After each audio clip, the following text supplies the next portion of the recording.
The storm hammering against the glass was nothing compared to the pressure drop inside the room. Thunder rattled the high windows of the Blackwood Library, but I couldn't look away from Luciana. She had me backed against the mahogany shelves, close enough that I could smell the sharp, expensive scent of her perfume mixing with the ozone of the rain. Her breathing was rapid, matching my own, a syncopated rhythm of panic and desire. She placed a hand on the wood beside my head, trapping me. Her eyes were dark, unreadable, and dangerous. The air between us snapped, charged with months of unspoken friction. She leaned in, her voice a lethal whisper against my lips. I own every inch of you. To understand how I ended up trapped against a bookshelf by a woman who could buy my existence with pocket change, you have to understand the desperation of a restoration architect with zero capital.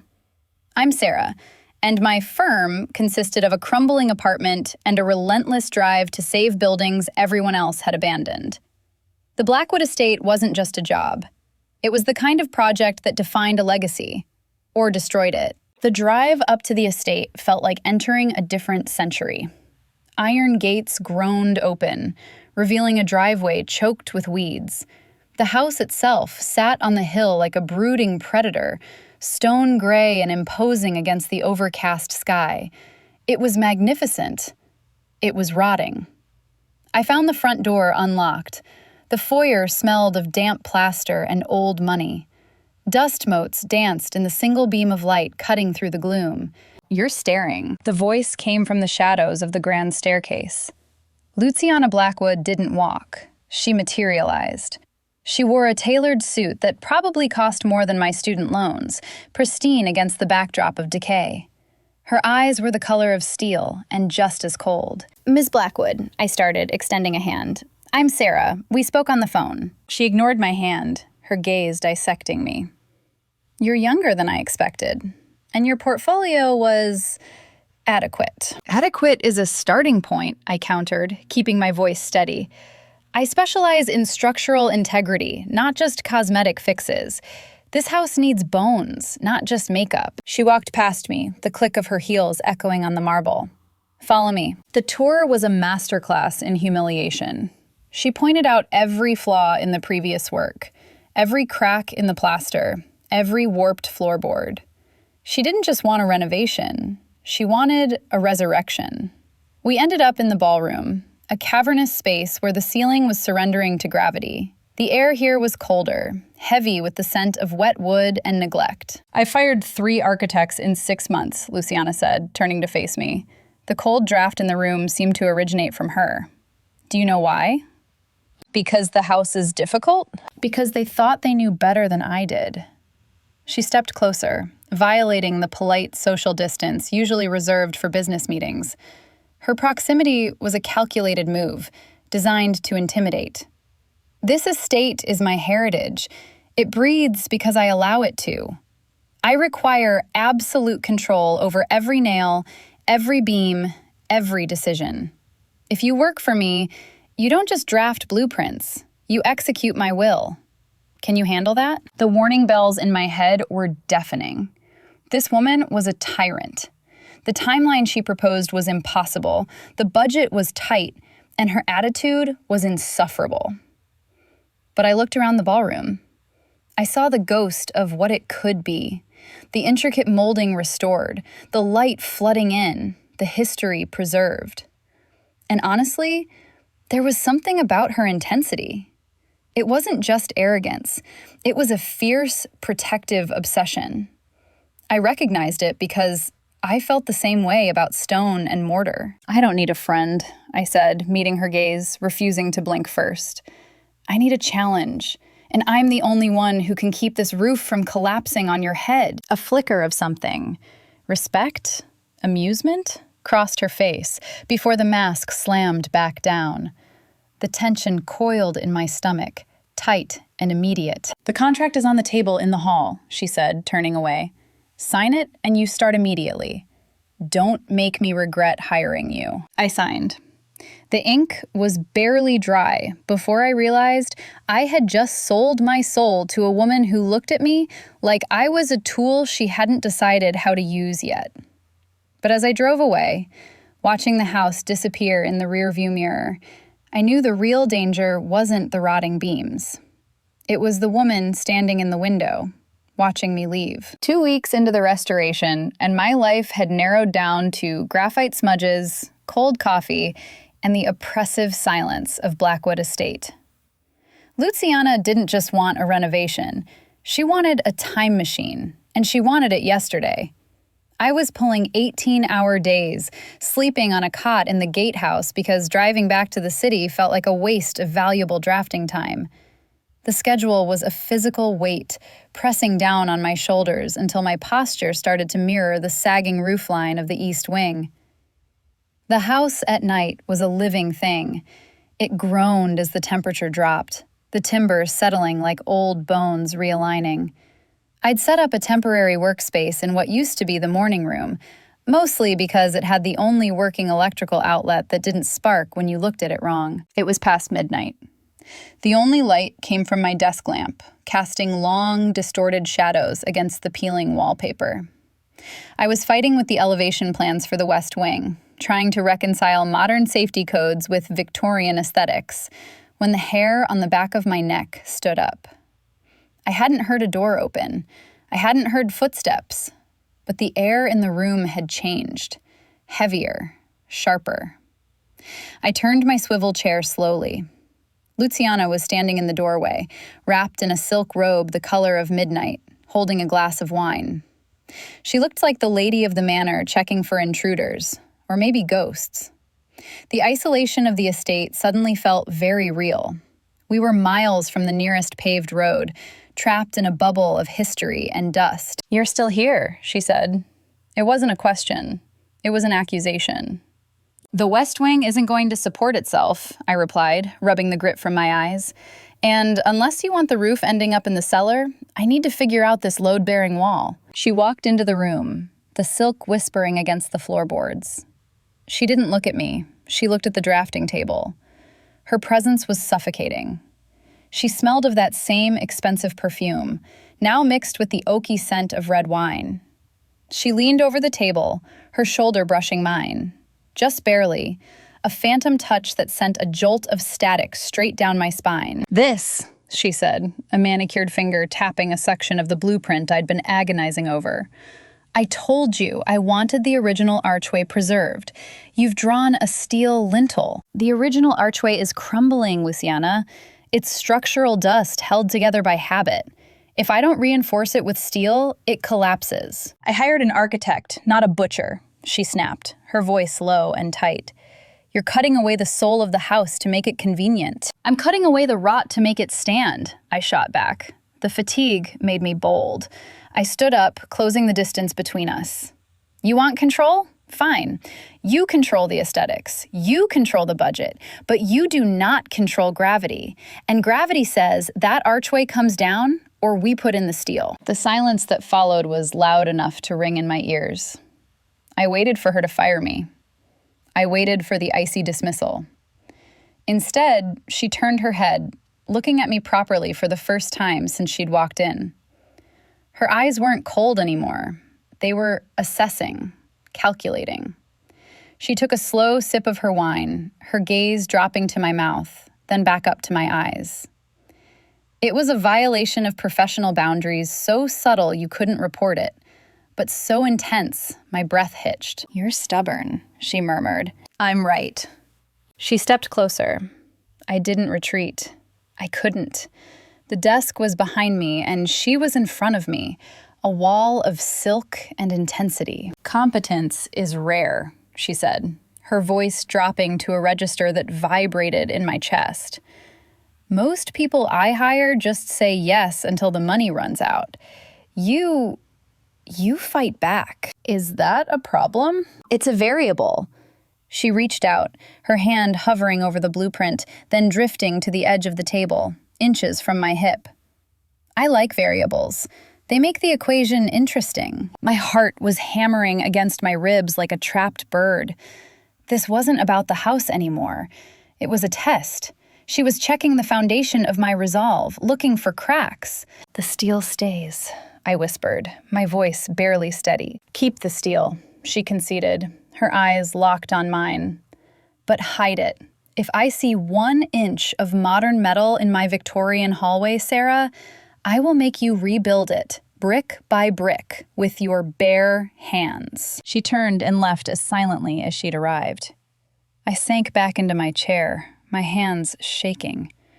I looked at the empty doorway, the scent of her perfume lingering in the stagnant air. The blueprint lay between us, a battleground we'd just negotiated. But as I picked up my pencil, I realized the lines on the paper weren't the only things being drawn. The professional distance I relied on was eroding, replaced by a dangerous, exhilarating game of dominance. I stared at the spot where she'd stood. The house groaned again, a deep, settling sound from the floor above, like a beast rolling over in its sleep. I wasn't just restoring a building. I was entering a negotiation with a force of nature. And God help me, I didn't just want to survive the contract. I wanted to see what happened when the immovable object finally met the unstoppable force. The storm didn't just arrive. It assaulted the estate. By late afternoon, the sky had bruised into a violent purple, and the rain transformed the long, winding driveway into a river of mud. I was effectively trapped. The roads were washed out, and the isolation of the Blackwood property shifted from peaceful to predatory. I was in the library, sketching by the dying light of the gray window, when the house gave a shudder that felt structural. Thunder rattled the high panes, and then, with a final, defeated hum, the power grid surrendered. The silence that followed the death of the generator was absolute. It was heavier than the thunder, a thick, suffocating blanket that dropped over the rooms. The darkness was total, a physical weight pressing against my retinas. I sat frozen for a moment, listening to the house breathe, the creak of settling timber, the wind whistling through the chimneys, the relentless drumming of rain. I fumbled for my phone, the flashlight beam cutting a shaky, pale cone through the gloom, and made my way into the corridor. The house felt different in the dark, larger, wilder. The polite veneer of the restoration vanished, leaving only the raw bones of the structure. I turned the corner toward the grand staircase and nearly collided with a beam of white light that was far stronger than mine. "Watch where you're walking!" Luciana's voice cut through the shadows, sharp and composed, though I detected a thread of tension she couldn't quite strangle. I shielded my eyes, squinting into the glare. "The power is out. The backup didn't kick in." "Astute observation, Sarah. The generator line must have been severed by a branch. I'm going to check the breaker panel in the East Wing service corridor. Since you're here, you can make yourself useful." It wasn't a request. I fell into step beside her, our dual beams dancing across the peeling wallpaper like nervous ghosts. The air in the hallway was freezing. The heating system had died with the lights, and the stone walls were already leaching the warmth from the air.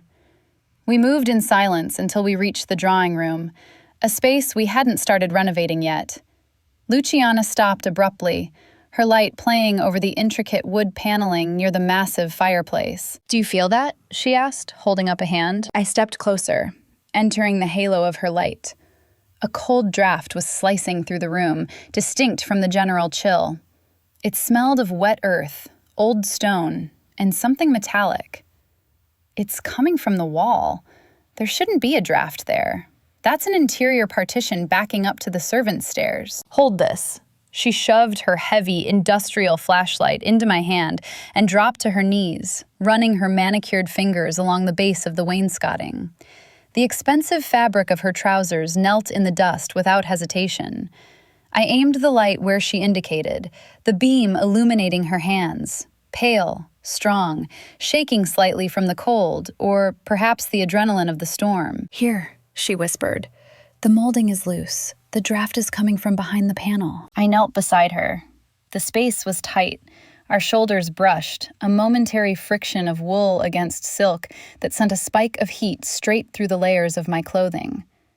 The scent of her, jasmine, rain, and the sharp tang of ozone was overwhelming in the enclosed space. We were two women, huddled in the dark, against a house that wanted to keep its secrets. "Help me pull," she commanded, her voice low. I wedged my fingers into the gap she'd found. On the count of 3, we pulled. The panel groaned, a sound like a dying breath, and popped open. It wasn't just a loose board. It was a concealed compartment, deep and lined with velvet that had long since rotted away. Inside, there was nothing but dust and a small, ornate iron key resting in the center. Luciana let out a breath that ghosted against my cheek. She reached in, her fingers brushing mine as she retrieved the key. She didn't pull away. For a moment, we were frozen there, kneeling on the floor, bound by the small circle of light and the discovery. The storm raged outside, but in that square foot of space, the air was still and charged. "My grandmother used to tell me stories about this room," Luciana said, her voice losing its usual imperious edge. It was softer, roughened by memory. She said the house had pockets, places to hide things you couldn't let the world see. I thought she was senile. I thought she was just trying to scare me into respecting the property. "What does the key open?" I asked, my voice barely above a whisper. I was watching her profile, the way the shadows hollowed out her cheekbones. She turned the iron over in her palm, the metal dull in the harsh light. I don't know. Maybe nothing. Maybe everything. She looked up at me then, and the flashlight beam caught the unguarded expression in her eyes. It wasn't the look of a client assessing a contractor. It was the look of someone who had spent a lifetime guarding a fortress, only to realize she might have let someone inside the walls. "You have dust on your face," I said, the words slipping out before I could check them. She didn't wipe it away. She just watched me, her breathing syncing with mine. "And you have a smudge of graphite on your chin, as usual." The air between us thickened, charged with something more volatile than the storm outside. It was the tension of proximity, of shared isolation. If I leaned forward 3 inches, the professional line wouldn't just be crossed. It would be erased. I could see the pulse jumping in her throat. The pull was undeniable, a structural stress test on my self-control. Then the overhead chandelier flickered. Once. Twice. The power surged back on with a hum that sounded like a scream in the quiet. The spell shattered. Luciana stood up instantly, the mask of the Blackwood heiress slipping back into place like armor. She pocketed the key and smoothed her clothes, refusing to look at me. "The storm is passing," she said, her voice crisp and distant, though her hands were clenched at her sides. "We should get back to work." But as she walked away, leaving me kneeling on the floor with the open panel, I knew the foundation had shifted. We hadn't just found a hidden compartment. We'd found a crack in the wall she built around herself. And we both knew I was the only one with the tools to widen it. The storm outside was fading, but the one inside the house was just beginning. The intimacy of the storm didn't survive the sunrise. By Monday morning, the fragile truce we'd built in the dark had shattered under the harsh glare of construction lights and the grinding noise of power tools. The atmosphere in the house shifted from Gothic romance back to a war zone. The catalyst was a hole. Specifically, a 6-inch jagged breach through the center of a plaster rosette in the dining room ceiling, courtesy of an HVAC contractor who had decided that reading the blueprints was optional. I was standing in the center of the room, staring up at the ruined molding, a delicate wreath of plaster leaves from 1890, now pulverized into white dust coating the floorboards, when the temperature in the room dropped 20 degrees. I didn't need to turn around to know Luciana had entered. The silence that rippled through the work crew was immediate. "Explain," she said. Her voice was terrifyingly quiet. "The ductwork crew missed the chase," I said, keeping my eyes on the ceiling because looking at her felt dangerous. "They drilled blind. I don't pay you to tell me what happened, Sarah. I pay you to ensure it doesn't." She walked into my peripheral vision, her heels crunching on the fallen plaster. "I entrusted you with the integrity of this house. You failed. I can't hold the drill for every contractor, Luciana. I was in the basement checking the foundation specs you asked for. Then you were in the wrong place. She turned to the foreman, dismissed the entire crew with 2 sentences that stripped them of their dignity and their contract, and then turned back to me. Ballroom. Now. The walk to the ballroom felt like a march to the gallows. The space was still a cavern of raw potential, filled with scaffolding and the smell of sawdust and old wax. It was vast, empty, and echoed with every breath we took. Luciana stopped in the center of the floor, spinning to face me. The morning light filtered through the dust-covered windows, turning the air into a haze of gold and gray. "Do you understand what this project is?" she demanded, her voice rising, finally breaking that icy composure. "It isn't just a renovation. It is a reclamation. Every mistake delays the timeline. Every piece of history destroyed is gone forever. You are treating this like a suburban flip. That is unfair and you know it," I snapped, the exhaustion of the last few weeks finally boiling over. I stepped toward her, closing the gap. "I have bled for this house. I have fought the city council for your permits. I have sourced period-accurate timber from 3 different states, and I have been sleeping on a cot in a gatehouse that smells like mildew. Do not question my commitment because a subcontractor is an idiot. I question your competence." Her voice rang off the high ceilings, sharp and stinging. "You are the lead architect. The buck stops with you. If the house falls, it is your fault. If the art is destroyed, it is your negligence." "I am an architect, not a god," I shouted back. "I can fix the plaster. I can hire a new crew, but I cannot fix the fact that you are terrified of losing control, so you are trying to break everyone who works for you before they can disappoint you." The words hung in the air, vibrating in the silence that followed. I had crossed a line. I had analyzed the client, not the building. Luciana didn't fire me. She moved.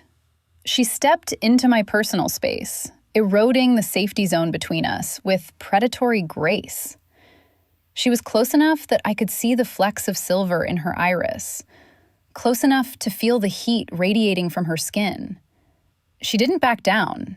She crowded me, forcing me to hold my ground or retreat. I refused to retreat. "You think you know me?" she whispered, the anger in her voice shifting into something darker, heavier. "You think you understand what I am protecting?" "I think you're lonely," I said, my voice shaking despite my best efforts. "And I think you use this house as a shield." She stepped closer again. Her chest was inches from mine. The air between us was so thick it felt like water, heavy and resistant. This wasn't about the plaster rosette. It wasn't about the HVAC crew. It was about the energy that had been building since the library, since the storm. It was the friction of 2 tectonic plates grinding against each other, waiting for the earthquake. "I don't need a psychoanalyst," she said, her gaze dropping to my lips for a fraction of a second before snapping back to my eyes. "I need perfection. Can you give me that? Or are you just another crack in the foundation?" "I'm the only one who can save this place," I breathed. "And you know it." She held my gaze for a long, agonizing moment. The anger was still there, but it was tangled up with something else now. A challenge, a recognition. She was testing the structural integrity of my spine. She wanted to see if I would crumble under the weight of her expectations, or if I would stand and carry the load. "Fix the ceiling," she said finally, her voice rough. "And don't let me down again." She turned and walked out, leaving me standing alone in the echoing ballroom. My heart was hammering a frantic rhythm against my ribs. I looked at my hands. They were trembling, not from fear, from the adrenaline of the fight and the terrifying realization that I didn't want the fighting to stop. The conflict was the only way she knew how to let me in. And God help me, I was starting to enjoy the crash. 3 days later, we were back in the library, and the atmosphere was volatile enough to ignite the dust motes floating in the stagnant air. The storm had returned, a relentless gray curtain washing out the world beyond the high, arched windows, mirroring the turbulence inside. We were arguing about the rolling ladders. It seemed trivial. Brass rails versus stainless steel, mahogany versus oak. But with Luciana, nothing was ever just about the material. It was about the narrative. She wanted to strip the library of its Victorian warmth, to turn it into a sleek, sterile monument to intellect. I was fighting to keep the heart of the room beating. "It's archaic," Luciana said, her voice cutting through the quiet. She was standing by the fireplace, running a hand along the mantel I'd just spent 3 hours detailing. "The brass rails are heavy. They look sentimental. I want them gone. We'll install a recessed track system." "A recessed track system requires tearing out the original crown molding," I argued, standing my ground near the west wall. My sketchbook was open, the charcoal rendering of the restored ladders staring up at me. "You don't gut a 100-year-old ceiling just because you're afraid of a little brass." "I am not afraid of brass, Sarah. I am tired of living in a museum."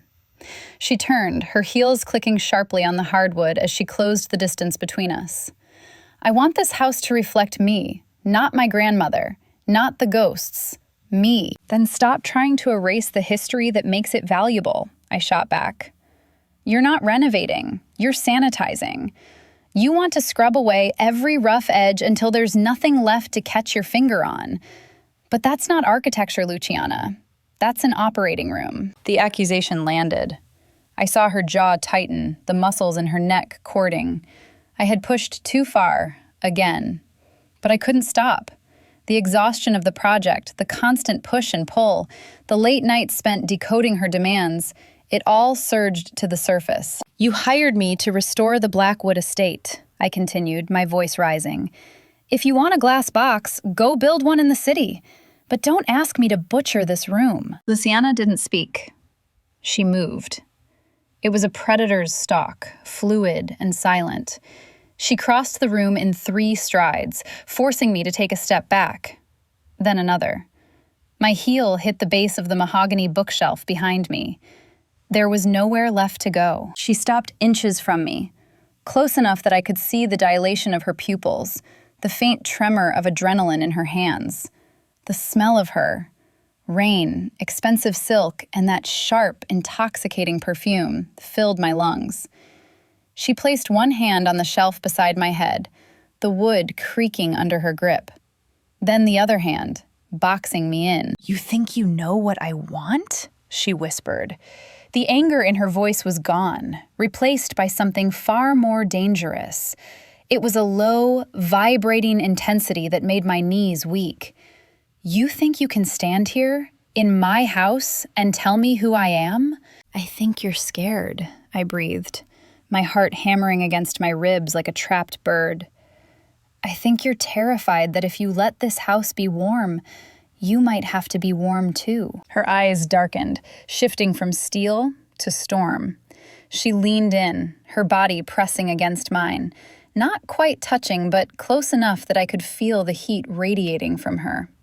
The air between us was electric, a live wire snapping in the dark. "I am not scared," she hissed, her lips brushing the shell of my ear. "I am in control. I control the budget. I control the timeline. I control the design." She pulled back slightly to look me in the eye, her gaze dropping to my mouth and lingering there with a hunger that terrified and thrilled me. "I own the stone," she murmured, her voice dropping an octave. "I own the glass. I own the history." She pressed closer, her thigh brushing against mine, a deliberate, possessive contact that sent a shockwave through my entire system. "And right now," she said, the words heavy with a double meaning that sucked the air out of the room, "I own every inch of you." The line hung there, suspended in the heavy silence. It was a threat. It was a claim. It was the most honest thing she had ever said to me. My breath hitched, caught in a throat that had suddenly gone dry. I should have been insulted. I should have pushed her away and quit on the spot. But God help me, the only thing I felt was a magnetic pull so strong it threatened to buckle my legs. I didn't look away. I couldn't. Is that what you want? I whispered, my voice barely audible over the rain pounding against the glass. Do you want an architect, Luciana? Or do you want a puppet? I don't want a puppet, she breathed, her gaze flicking back to my lips. Her hand moved from the shelf, her fingers hovering inches from my jaw, trembling slightly. She leaned in. The distance vanished. Her eyes fluttered shut, her breath mingling with mine, hot and desperate. I tilted my head, surrendering to the gravity of the moment, ready to cross the line we had been dancing around for weeks. Crash. The sound of shattering glass from the hallway was deafening. We sprang apart as if physically struck. Luciana spun toward the door, her chest heaving, the mask of the imperious client slamming back into place so fast it was dizzying. I slumped against the bookshelf, gasping for air, my pulse roaring in my ears. What was that? She demanded, her voice shaking with suppressed rage. A draft, I managed, my voice unrecognizable. A window must have blown in. She didn't look at me. She couldn't. She straightened her blazer, took a deep, shuddering breath, and marched out of the library without a backward glance. But the air where she had stood was still vibrating, and the imprint of her body against the space near mine felt indelible. The moment was broken, but the truth was out. She didn't just want to control the project. She wanted to consume it. And I was no longer just the architect.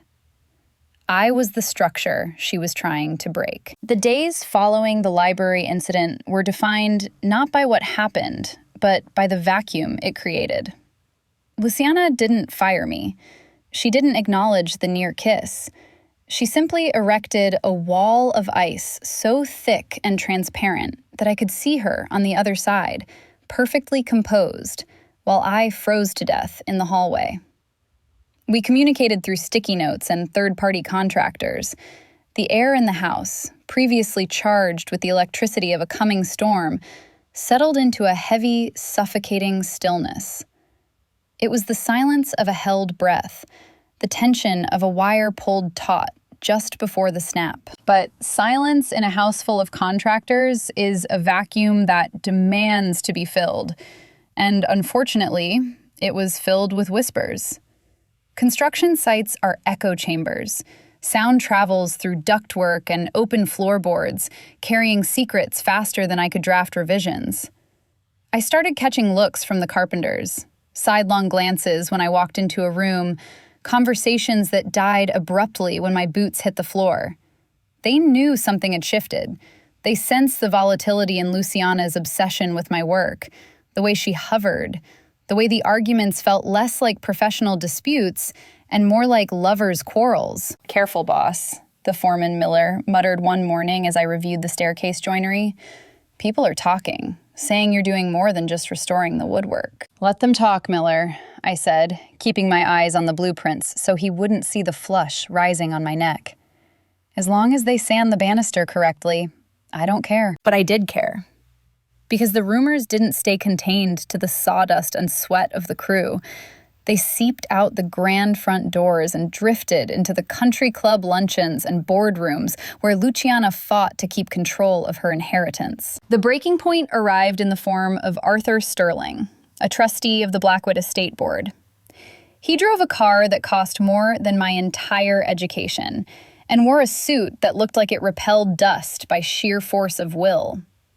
He arrived unannounced on a Tuesday, demanding a tour of the investments. Luciana met him in the foyer. I was on the scaffolding in the Great Hall, painting detail work on the cornice, invisible in the shadows of the ceiling. The budget is hemorrhaging, Luciana, Sterling's voice carried effortlessly up the cavernous space. And for what? Invisible steel supports? Hand-carved molding? This is a restoration, not a resurrection. It maintains the value of the asset, Arthur, Luciana replied. Her voice was the cool, polished weapon I knew well. Quality yields returns. Or perhaps, Sterling paused, the silence heavy with implication, you've lost your objectivity. There are rumors, Luciana.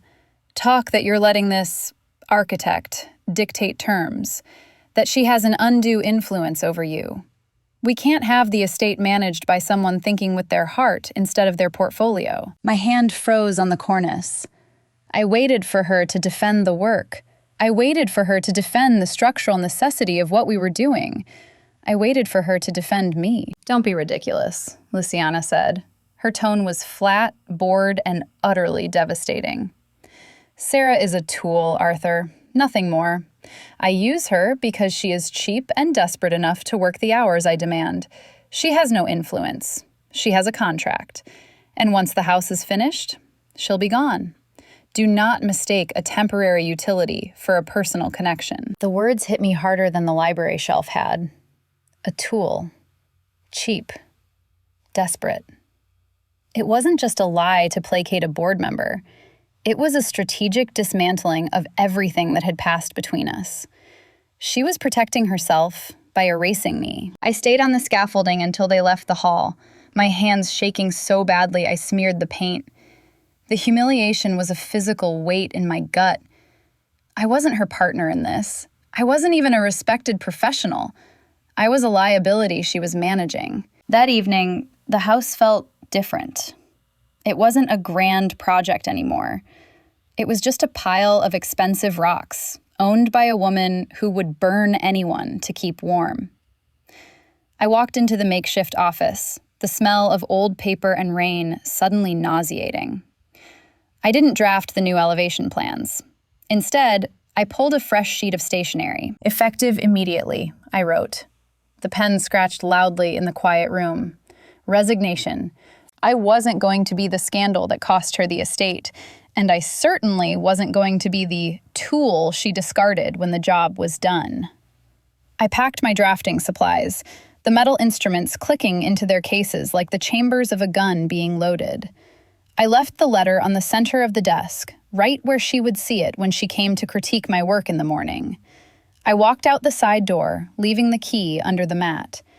The rain had started again, washing away the dust of the Blackwood estate, but it couldn't wash away the sting of knowing that for a moment I had foolishly believed I was building a home, when all along I was just renovating a fortress I would never be allowed to enter. I had my hand on the door handle of my truck, the cold metal biting into my palm, when the professional guilt hit me.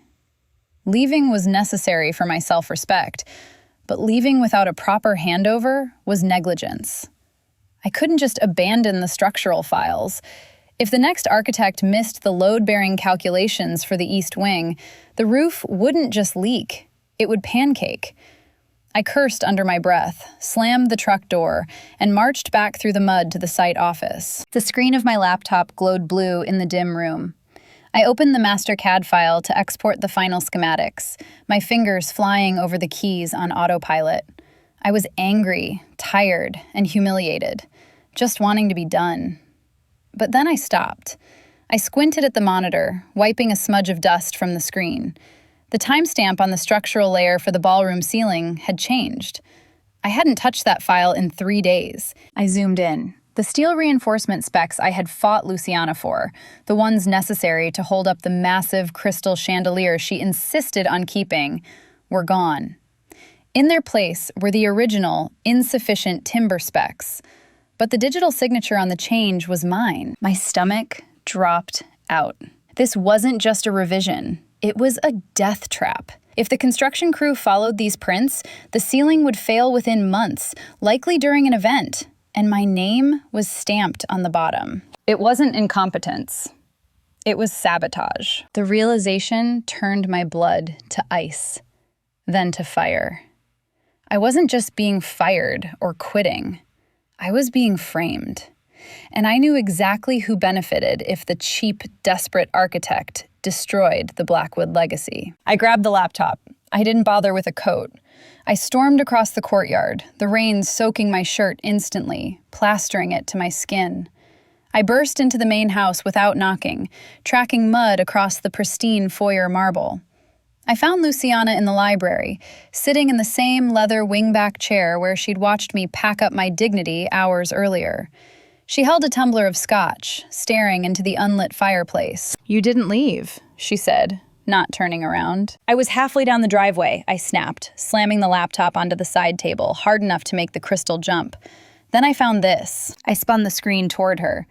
Someone accessed the central server using my login. They stripped the steel specs from the ballroom. If I hadn't checked, you would have built a coffin, not a dance floor. Luciana didn't look at the screen. She looked at me. Her expression was unreadable, the steel mask firmly in place. I know. The air left my lungs. You know? You knew someone was trying to destroy your house and my career, and you just sat there drinking scotch? I didn't just sit here, Sarah. I traced the IP address. She took a slow sip of her drink, her eyes locking onto mine. The changes were made from the guest cottage, specifically from the secure Wi-Fi node in the suite currently occupied by Arthur Sterling. Sterling? I gripped the edge of the table. Why would a board member sabotage his own asset? Because he doesn't want an asset. He wants a liquidation. Luciana stood up, the movement fluid and weary. She walked toward me, stopping just outside the boundary of personal space. Arthur represents a consortium that wants to tear this house down and build luxury condos. He can't force a sale as long as the restoration is viable. But if the project goes over budget, or if there are structural failures, the board can vote to pull the plug. He needs you to fail so he can succeed. The pieces clicked into place with the heavy precision of a deadbolt. The criticism, the pressure, the visit today. It was all a setup. So that's why you did it, I whispered, the anger draining away to reveal the hurt underneath. In the hallway, you called me a tool. You said I was nothing. I had to, she said. And for the first time, her voice cracked. Arthur is a shark. If he thought for 1 second that I valued you, that you were anything more than a disposable contractor to me, he wouldn't just hack your files. He would destroy your reputation permanently. He would make sure you never worked in this state again, just to hurt me. She took a step closer, her hand reaching out, but stopping short of touching my arm. I pushed you away to get you out of the blast radius. I needed him to think you were irrelevant so he would get sloppy. And he did. He used the guest house Wi-Fi because he thought you were too incompetent to catch him. You could have told me, I said, though my voice lacked its earlier heat. I couldn't risk your reaction being anything less than genuine. He needed to see you broken. She looked down at her hands, then back up at me, her eyes stripping away the layers of defense she wore like armor. I am used to fighting wars alone, Sarah. I don't know how to ask for backup without exposing my flank. Well, you have backup now, I said, closing the distance between us until the scent of her perfume, jasmine and rain, filled my senses again. And I'm not leaving until we bury him. A ghost of a smile touched her lips, terrifyingly vulnerable. Does that mean you're not resigning? I'm an architect, Luciana. I don't walk away from a structure that's still standing. I looked at the laptop, then back to her. But if we're going to save this house, we have to stop fighting each other and start fighting him. No more secrets. No more protecting me. Agreed. She finally bridged the gap, her fingers brushing against my rain-soaked sleeve. The touch was electric, grounding. No more secrets. The storm outside battered the windows, but inside, the dynamic had shifted. We weren't client and contractor anymore. We were conspirators. And Arthur Sterling had no idea he had just cemented the very alliance he tried to destroy. The war room was established in the library, the very place where she had once backed me into a corner. Now, the mahogany table was covered in forensic accounting of the project's timeline, server logs, and my re-verified architectural drawings. We worked in a rhythm that felt less like a frantic scramble and more like a synchronized dance. The ice wall Luciana had built around herself didn't just melt, it evaporated under the heat of our shared objective. We weren't client and contractor anymore. We were a unified front protecting the only thing that mattered, the legacy of the house. For 2 weeks, we barely slept. I redrew the compromise schematics for the ballroom ceiling, reinforcing the steel load-bearing calculations to ensure they were unassailable. Luciana, meanwhile, waged a silent, brutal war on the administrative front. She documented every unauthorized access to the server, compiling a dossier on Sterling that would likely end his career if he so much as breathed toward the board again. But the biggest shift wasn't in the paperwork. It was in the air between us. The suffocating pressure of her need for control had vanished, replaced by a quiet, intense collaboration. One night, around 3 a.m., we were reviewing the final structural reports in the kitchen. The estate was silent, the storm finally broken, leaving a crisp, clear stillness outside. I was hunched over the island, eyes burning, trying to decide between two different anchor bolts for the chandelier. "Sarah," Luciana's voice broke my concentration. She wasn't barking orders. She was standing on the other side of the island, sliding a fresh cup of coffee toward me. "Stop looking at the tensile strength charts. You know the math is right." "If I'm wrong, the ceiling falls," I muttered, rubbing my temples. "You aren't wrong," she said simply. "I trust your judgment." I looked up, startled. It was the first time she had said those words out loud. "You trust me?" "I've watched you work for months," she replied, leaning against the counter, her posture relaxed in a way I'd never seen. "You fight for this house like it's your own blood. I was too busy trying to dominate the process to see that you were the only one actually holding it together. What do you think we should use?" "The chemically bonded anchors," I said, the answer coming instantly now that I wasn't second-guessing her reaction. "They're more expensive, but they'll last 100 years. "Then order them," she said. "I don't care about the cost. I care about the permanence." The victory over Sterling came quietly.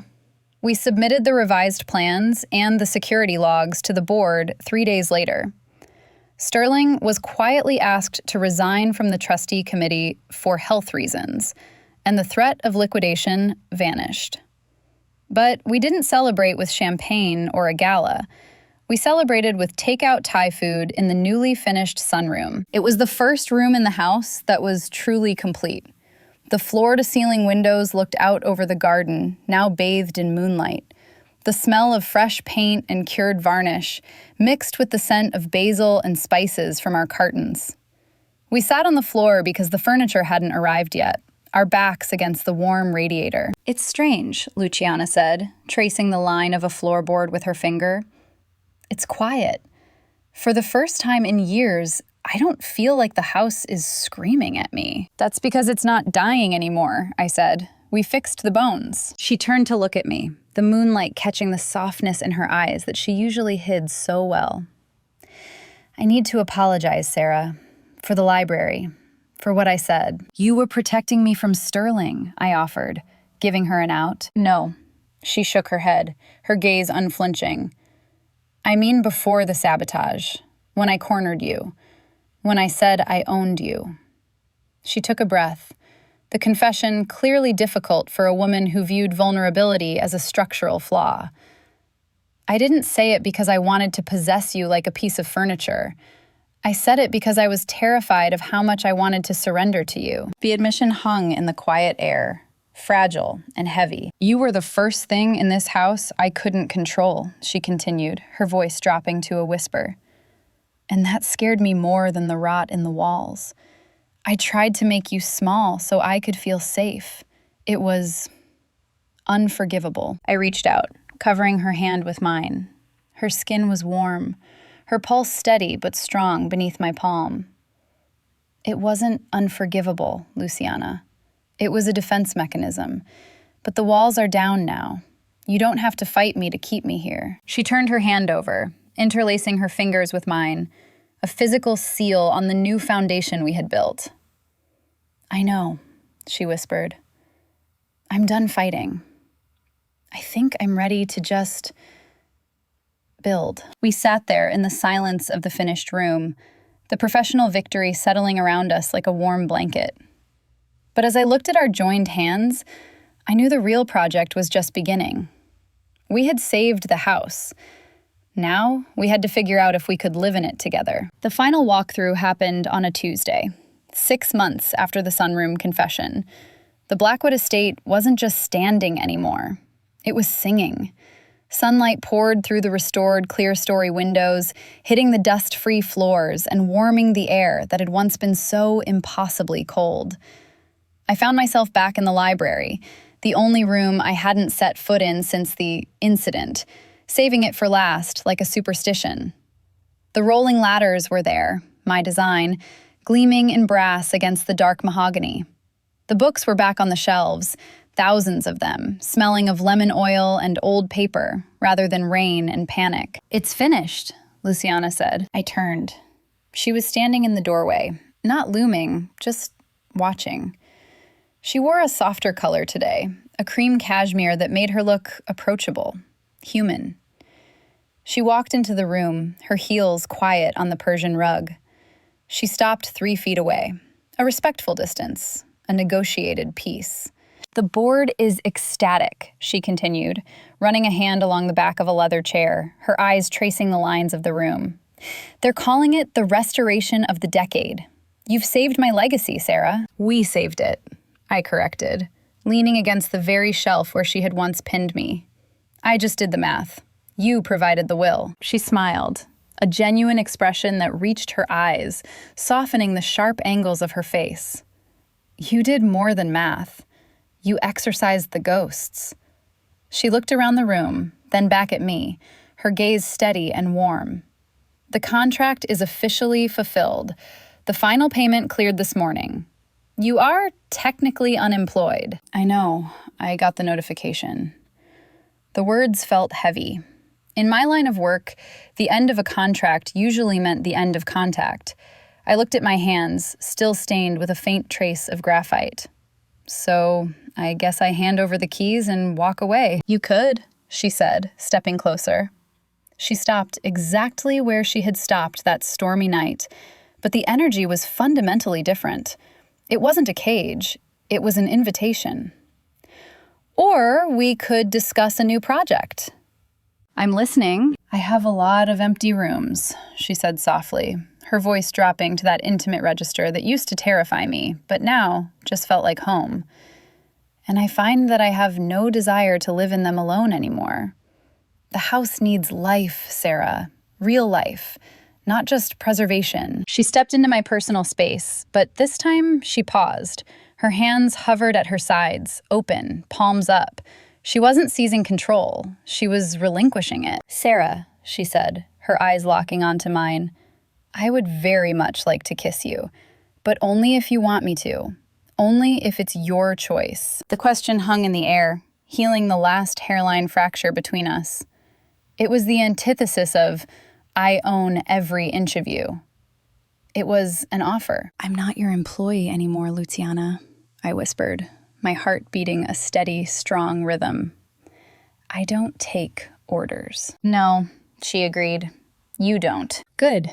I closed the gap, placing my hand on her waist. "Then yes." When she kissed me, it wasn't the desperate, angry collision of the storm. It was slow. It was deliberate. It was the feeling of a keystone finally sliding into an arch, taking the weight and holding it effortlessly. Her hands came up to cup my face, gentle and reverent, as if I were the rare artifact she was afraid to break.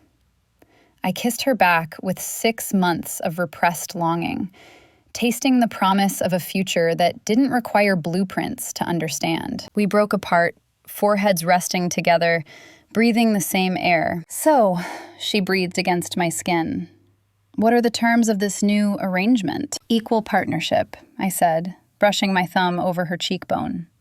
"No secrets, no power plays, and I get to pick the furniture for the den." She laughed, a sound that vibrated through my chest and settled deep in my bones.